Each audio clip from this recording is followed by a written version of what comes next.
My name is Mark. It is a name that will be remembered by the people who love me. On June 5th, 1981, exactly 45 years ago today, there was a doctor with a name. It was Michael Gottlieb. And he published a report in a CDC publication about 5 men who died mysteriously of pneumocystis pneumonia. These 5 men had a disease that did not have a name. But those patients had names. Their names were Michael and Chuck and Gary and Phil and Brad. Within a couple of years, we would know how they died. We would find a virus and we would give it the name HIV. And we would name the disease AIDS 45 years ago. Since then, an estimated 45 million people around the world have died of a disease with the name of AIDS. Many of them were friends of mine. All of them left someone who is grieving them to this day. Only a few years after that report, we had the first test for HIV. And as soon as it became available, I took it. And I was positive. That was more than 41 years ago.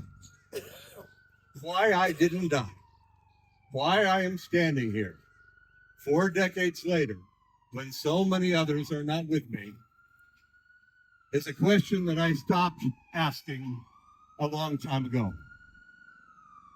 I know part of the why. Because our government got off its racist and homophobic ass and started to engage in research. Because there were safety net programs that saved my life when my health and my finances collapsed. Because the people most affected by this disease, brown bodies, black bodies, trans bodies, queer bodies, stood up and started taking care of one another together with our allies. And we started food pantries and support groups and clinics and organizations. And we fought against ignorance.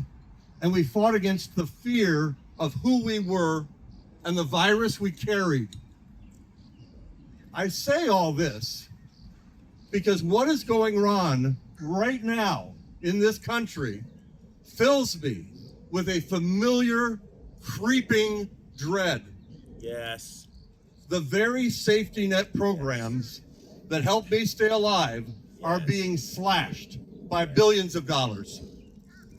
Cuts to Medicare are set to go into effect after the midterms in what has got to be one of the most cynical cases of bait and switch that we have seen in politics. Food programs, health insurance subsidies, all getting the axe. Already, more than 500,000 people in Georgia have opted not to renew their health insurance because they lost the aid they needed to pay for it. Shame. People will die. We will be raising candles at vigils to them someday. Oh my. I remember what it was like to feel truly forlorn, to feel that as a gay man living with HIV, my government did not care if I lived or died.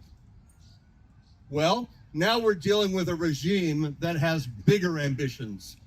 It does not care if any of us die. What you say? As long as they can keep profiting Yes. and building obscene wealth Shame. and making black market bets on wars and covering every flat surface with gold leaf.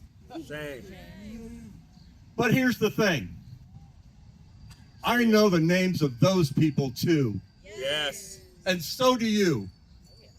And I'm going to remember those names and every name of every person who did not have the courage to stand up to this agenda of hatred and neglect. I am going to remember those names for as long as it takes to wipe them off the political landscape. I am going to take the grief I feel over lost friends Yes. and the grief I feel for the death and suffering yet to come Yes. due to these insane, cruel policies.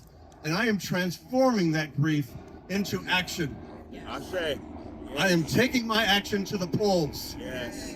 I am taking my action to phone banks Yes. and to town halls Yes. and to the pages of letters to the editor and anywhere I can add my voice. We must all do this. Yes. We are all capable of this. Yes. And when this passes, and it surely will, Yes.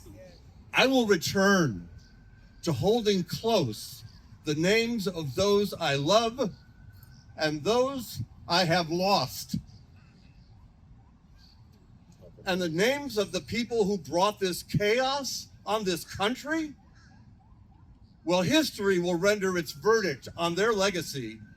But as for me, I will forget their names. Yeah. I do not have room for them. I say. I am full. Amen. Thank you. So it is.